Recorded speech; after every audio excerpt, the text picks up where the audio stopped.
ఇప్పటి రోజులు ఎలా ఉన్నాయంటే మాటలు చెప్పేవారు చేరదీయరండి. అనేవాళ్ళు ఆదుకోరండి. వినేవాళ్ళు విలువను అంతకన్నా ఇయ్యరు. ఎవరికి ఎవరు ఏం చెయ్యరండి. చేసినట్లు నటిస్తారంతే. అదే మనం తెలుసుకోవాలి. అదేనండి మన ఇంట్లో ఏదైనా సమస్య వచ్చినప్పుడు బయట వారు మంచిగా ఉన్నారని చెప్పి వాళ్ళేదో ఆచేస్తారు, తీర్చేస్తారు అన్నట్టుగా వాళ్ళతో వెళ్ళి చెప్పేస్తామండి. మనం చెప్పినప్పుడు బానే వింటారండి. ఆహా! అలాగా ఇలాగని. కానీ తర్వాత వెనక నుంచి వెన్నుపోటు పొడుస్తారండి. వెన్నుపోటు పొడవడమే కాక ఇంకా మనకి సమయం, సందర్భం వచ్చినప్పుడు వేలెత్తి చూపిస్తారు. సో, అలాంటప్పుడు మనకి కష్టం వచ్చినా, సుఖం వచ్చినా మన దగ్గరే దాచుకోవాలండి.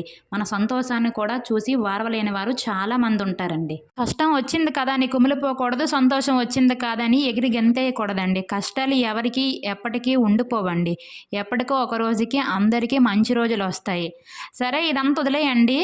ఇదొచ్చేసైతే మిల్ మేకర్ పలావ్ అండి. వెజిటబుల్స్ ఏం లేవని మిల్ మేకర్‌తో పలావ్ చేశాను. సూపర్‌గా ఉందండి. ట్రై చేయండి ఒకసారి.